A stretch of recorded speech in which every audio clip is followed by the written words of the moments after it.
성도님들은 혹시 TV 광고를 보시다가 기억에 남는, 인상에 남는 광고가 있으십니까? 제가 어릴 적에는 광고가 참 싫었습니다. 보고 싶은 방송을 기다리는데 광고가 4개 이상 나오면 5개부터는 짜증이 나기 시작합니다.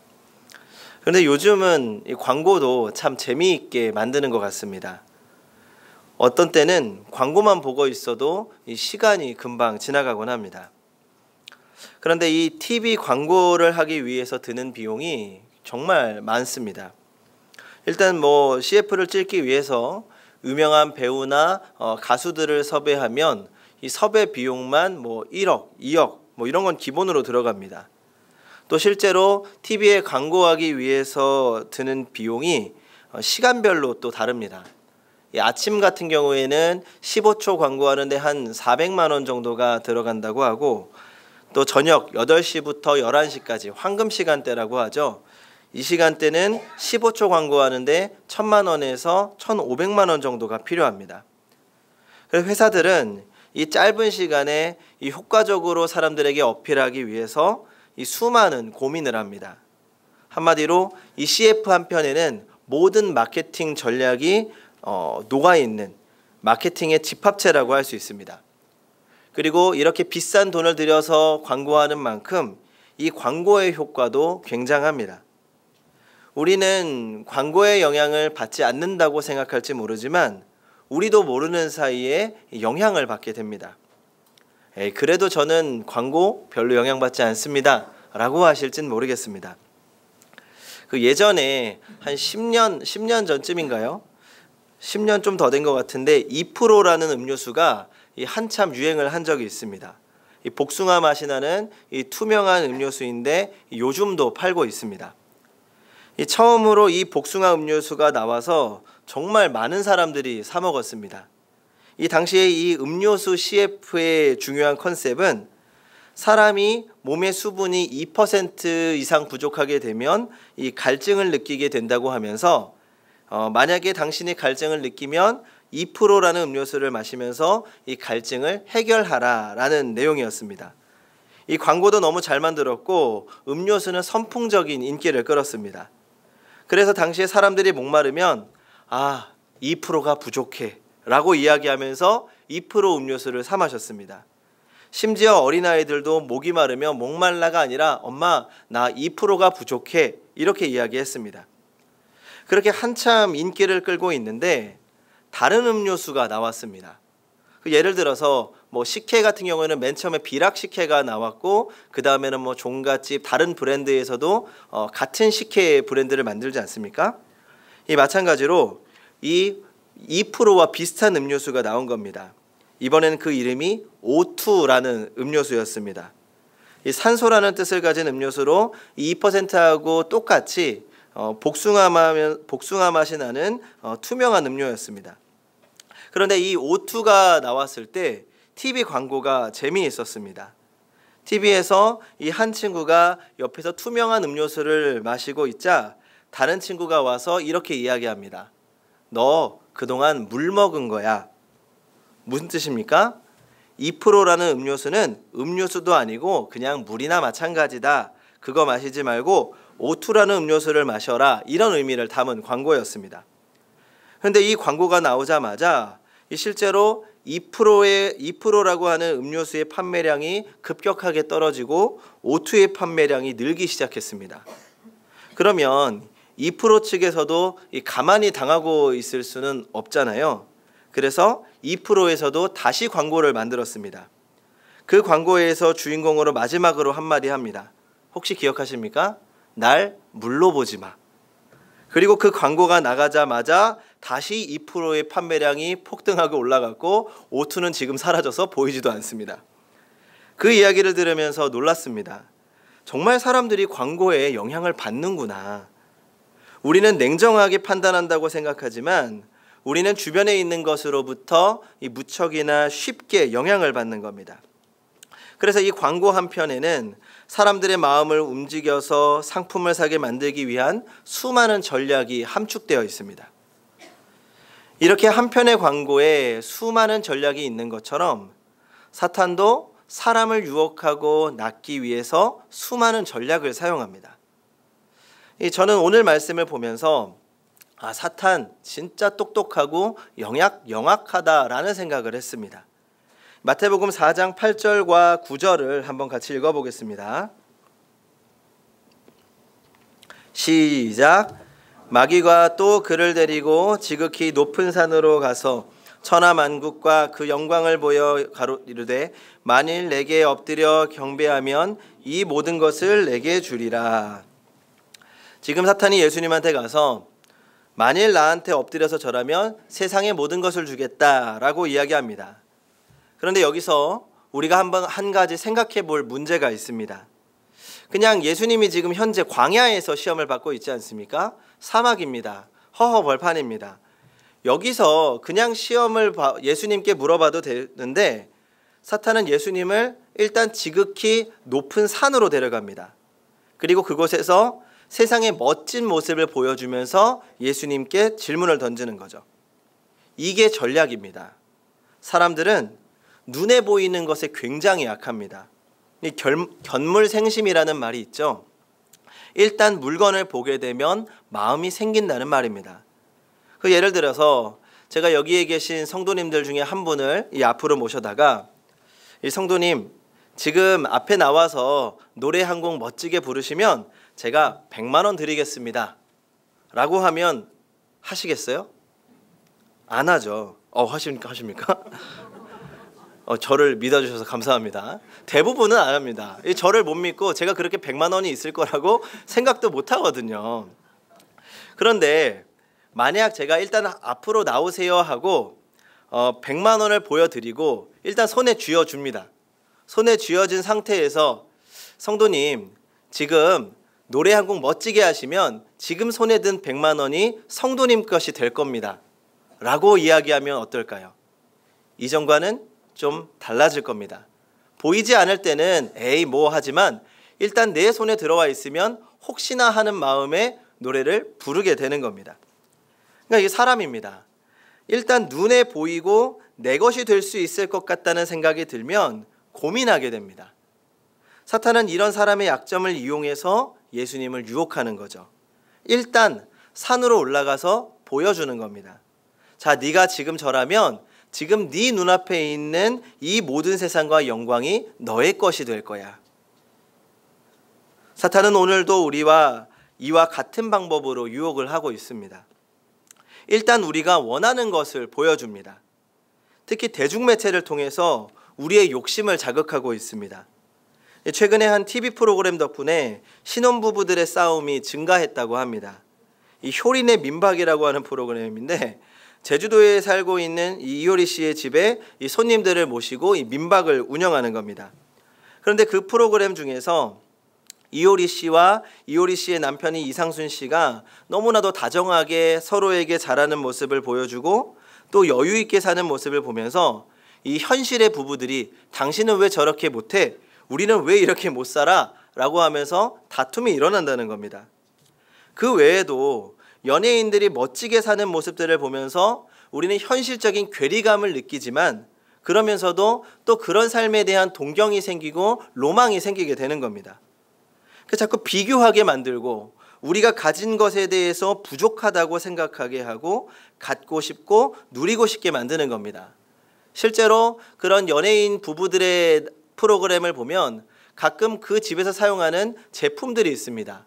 그러면 그 제품들이 실제로 굉장히 많이 팔려나가게 된다는 거죠. 그 집하고 똑같이 살지는 못하지만 작은 거라도 하나 구매하게 되는 겁니다.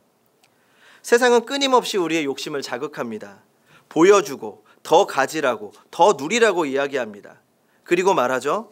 인생은 너의 것이야. 한 번뿐인 인생 최고로 멋지게 살아야지. 그래서 수단과 방법을 가리지 않고 성공에 집착하게 합니다. 최근에 고등학교 성적 조작과 시험 문제 유출로 크게 이슈가 되고 있습니다. 참 바보 같은 일입니다. 그저 자식이 좋은 대학교에 들어가는 것이 전부라고 생각하고 시험지를 유출시킨 겁니다. 만약 걸리지 않고 그렇게 얻은 성적으로 좋은 대학에 간들 무슨 소용이 있을까요? 그래서 우리는 보이는 것에 현혹되지 않기 위해서 마음을 붙잡아야 합니다. 그리고 여기에 숨겨져 있는 진짜 속임수를 발견해야 됩니다. 바로 소유권의 문제입니다. 그러니까 예수님은 세상을 보여주면서 유혹하는 이 사탄을 향해 이렇게 말씀하십니다. 우리 10절을 같이 읽어보겠습니다. 10절 시작. 이에 예수께서 말씀하시되 사탄아 물러가라. 기록되었으되 주 너의 하나님께 경배하고 다만 그를 섬기라 하였느니라. 아멘. 성도 여러분, 혹시 이 말씀을 하시는 예수님의 표정과 목소리를 한번 상상해 보시기 바랍니다. 전 예수님께서 이 말씀을 하실 때 고상하고 근엄한 목소리로 하지 않으셨을 것 같습니다. 일단 예수님은 사탄한테 짜증이 나신 겁니다. 3번이나 시험을 하고 질문을 던졌는데 우리는 이제 그 질문이 얼마나 어이없고 멍청한 질문인지 알고 있습니다. 자꾸 말도 안 되는 질문을 하니까 짜증나신 상태에서 사탄아 물러가라 하신 다음에 이어서 말씀하십니다. 주 너의 하나님께 경배하고 다만 그를 섬기라. 여기서 주목해야 될 부분이 있습니다. 주 너의 하나님께. 영어 성경으로 보면 Worship the Lord your God. Your God입니다. 사탄의 유혹에는 전제가 있습니다. 네가 저라면 다 줄 수 있어. 사탄은 모든 세상과 영광이 마치 자신의 것이고 자신이 줄 수 있는 것처럼 이야기합니다. 하지만 예수님은 그런 사탄의 시험을 정정하는 겁니다. 지금 네가 세상을 너의 것처럼 이야기한다. 하지만 이 세상은 너의 것이 아니라 하나님의 것이다. 너조차 하나님께 속한 것 아니냐? 내가 영광을 얻기 위해서 절을 해야 한다면 네가 아니라 하나님이다. 세상의 소유권에 대해서 분명하게 말씀하시는 겁니다. 우문현답이죠. 이 세상이 사탄의 것입니까? 예수님께서 사탄에게 절했다고 가정하면 절한다고 예수님의 것이 됩니까? 그렇지 않습니다. 넘어가는 게 멍청한 거죠. 자신의 것도 아닌 것을 자신의 것인 것처럼 속이는 겁니다. 세상이 하나님의 것인데 누가 주고 말고를 결정합니까? 예수님은 세상의 소유권을 분명히 알고 계셨습니다. 이 세상은 천지를 만드신 우리의 아버지 하나님의 것입니다.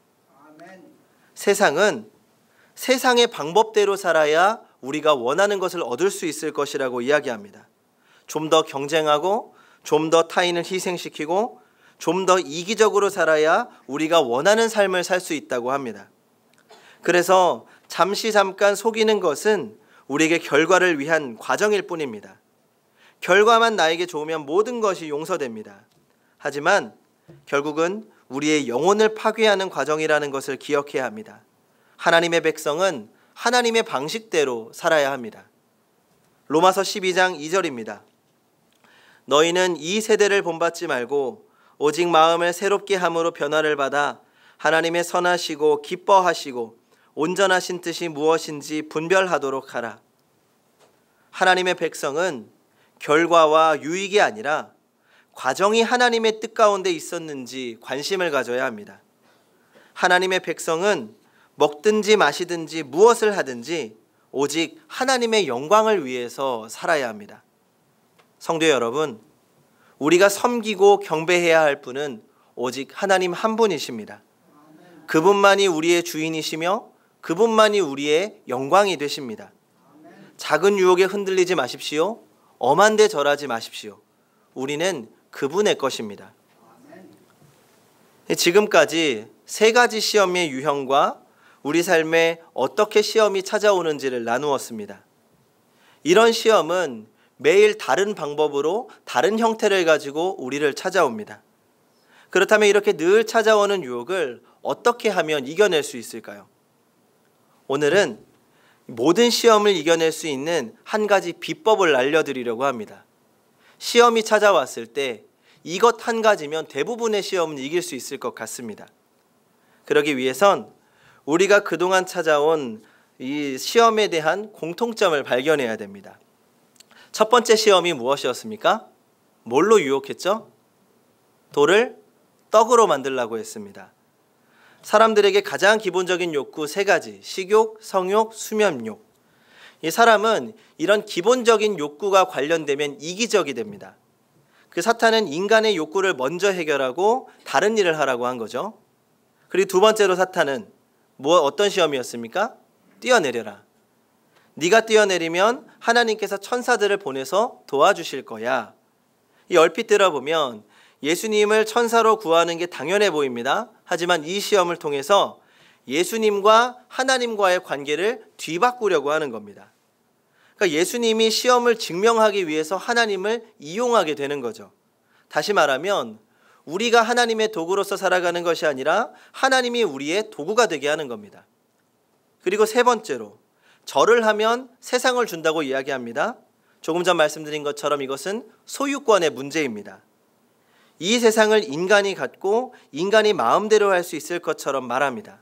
인간이 세상의 주인, 삶의 주인이 될 수 있을 거라고 유혹하는 겁니다. 이 시험의 공통점은 바로 인간 중심의 생각입니다. 인본주의라는 말씀을 아시죠? 사람을 먼저 생각하고 사람을 위해서 생각하는 것이 인본주의입니다. 우리는 초등학교, 중학교, 고등학교를 통해서 인본주의가 참 멋지고 훌륭한 정신이라고 배워왔습니다. 물론 중요합니다. 예를 들어서 우리나라 단군 신화를 설명하면서 온갖 좋은 말을 많이 하죠. 단군 신화에는 인본주의 사상을 나타내고 유불도 사상이 혼합되어 있고 인본주의가 얼마나 귀한 가치인지 이야기합니다. 인본주의는 중요하지만 전부가 아닙니다. 인본주의가 전부가 되어서는 안 됩니다.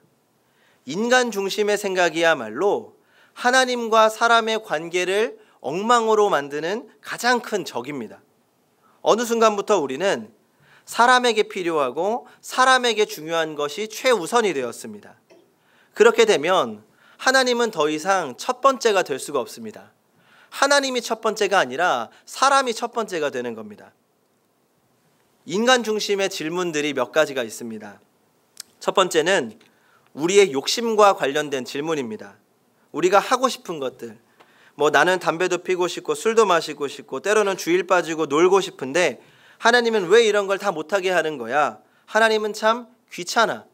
우리가 하고 싶은 것에 제약이 걸리면 하나님은 귀찮아집니다. 두 번째로, 지금 나한테 이게 너무나도 필요하고 절박한데 하나님이 도대체 왜 안 주시는 거지? 하나님은 날 사랑하지 않아. 너무 단순하지만 이미 이 질문 자체에서 하나님은 더 이상 우리의 주인이 아니라 우리의 도구가 되는 겁니다. 세 번째, 삶의 방식에 대한 합리화입니다. 남들 다 거짓말하고 부정직한데 어때? 나도 이번 한 번 정도는 괜찮아. 딱 한 번 실수하는 건 하나님도 용서해 주실 거야. 사실은 이게 우리 자신을 괴롭히는 질문입니다. 이 질문에 대답하기 위해서는 예수님의 대답을 잘 살펴봐야 됩니다. 예수님은 대답하실 때 사탄의 시험의 질문을 뒤집으십니다. 핵심을 바꾸십니다. 떡으로 사는 게 아니라 하나님의 말씀으로 사는 거야. 너 하나님 시험하지 마. 하나님은 너의 도구가 아니야. 그리고 세상의 주인은 하나님이야. 우리가 다양한 형태로 다가오고 있는 시험을 이길 수 있는 아주 근본적인 방법입니다. 그 사탄은 어떻게든지 우리가 인간 중심적, 다른 말로 하면 자기 중심적으로 생각하고 자기 중심적으로 판단하게 하려고 합니다. 하지만 이때 우리가 다시 생각해야 됩니다. 생각의 중심을 바꿔야 합니다. 나가 아니라 내가 아니라 하나님 중심으로 생각해야 합니다. 제가 참 좋아해서 자주 사용하는 이야기가 있습니다. 한 소녀가 있었습니다.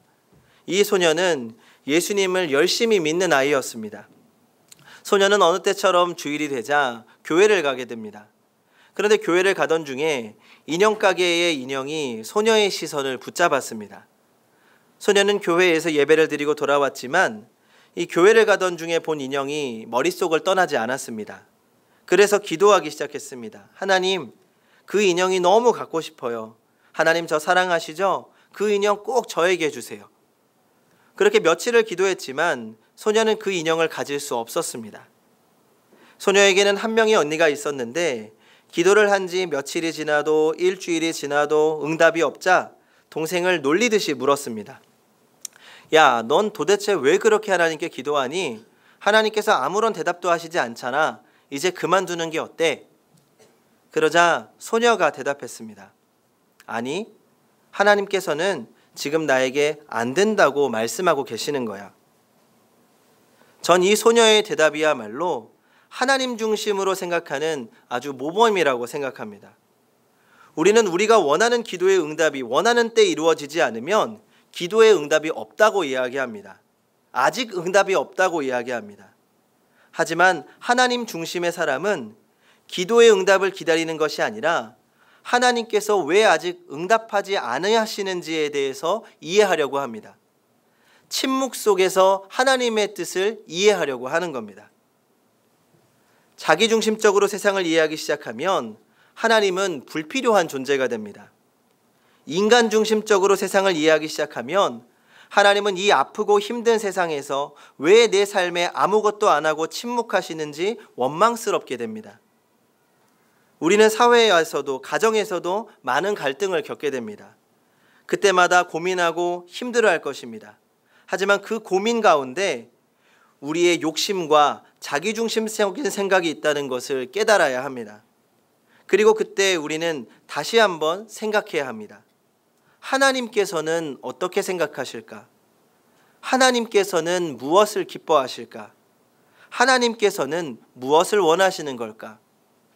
침묵 속에서 하나님의 뜻을 구해야 합니다. 그것이 우리를 고민으로부터 해결하고 기쁨과 소망으로 인도할 것입니다. 한순간에 우리의 생각이 바꾸어질 수는 없습니다. 아주 작은 것부터 하나님 중심으로 생각하는 습관을 들여야 합니다. 그렇게 조금씩 모든 순간에 하나님 중심으로 생각하다 보면 정말 우리 삶의 위기와 고민이 닥쳤을 때 하나님의 뜻을 구할 수 있는 신앙의 내공이 생기는 겁니다. 그리고 저는 이렇게 하나님 중심으로 사는 사람, 하나님 중심으로 기도하는 사람은 반드시 놀라운 축복이 있을 거라고 확신합니다. 오늘 말씀 11절입니다. 이에 마귀는 예수를 떠나고 천사들이 나와서 수종드니라. 예수님의 문제는 사탄의 유혹이 넘어갔을 때가 아니라 사탄의 유혹을 이겼을 때 해결되어졌습니다. 마찬가지입니다. 우리의 문제는 유혹에 넘어간다고 해서 해결되어지는 것이 아닙니다. 성도 여러분, 하나님의 영광을 위해서 살아가시기 바랍니다. 하나님의 영광을 드러내는 삶을 선택하시기 바랍니다. 그것이 우리의 기쁨이고 능력이고 희망이 될 것입니다. 이사야 42장 5절부터 8절입니다. 하늘을 창조하여 펴시고 땅과 그 소산을 내시며 땅 위의 백성들에게 호흡을 주시며 땅에 행하는 자에게 영을 주시는 하나님 여호와께서 이같이 말씀하시되 나 여호와가 의로 너를 불렀은즉 내가 네 손을 잡아 너를 보호하며 너를 세워 백성의 언약과 이방의 빛이 되게 하리니 네가 눈먼 자들의 눈을 밝히며 갇힌 자를 감옥에서 이끌어내며 흑암에 앉은 자를 감방에서 나오게 하리라. 나는 여호와이니 이는 내 이름이라. 나는 내 영광을 다른 자에게 내 찬송을 우상에게 주지 아니하리라. 아멘. 기도하겠습니다. 세상을 지으시고 또 섭리와 계획으로 인도하시는 하나님, 이 땅을 살면서 수많은 시험이 우리를 찾아옵니다. 그때마다 넘어지는 저희를 불쌍히 여겨주시옵소서. 그러면서도 이제는 다시 넘어지지 않기를 원합니다. 시험이 찾아올 때마다 사람 중심의 생각에서 하나님 중심의 생각으로 변화되게 하여 주시옵소서. 하나님이 원하시는 것, 하나님이 기뻐하시는 것에 관심을 갖고 하나님 중심의 인생이 되게 하여 주시옵소서. 그 인생에 늘 동행하시며 함께 하시고 은혜를 주실 줄 믿습니다. 예수님의 이름으로 기도하옵나이다. 아멘.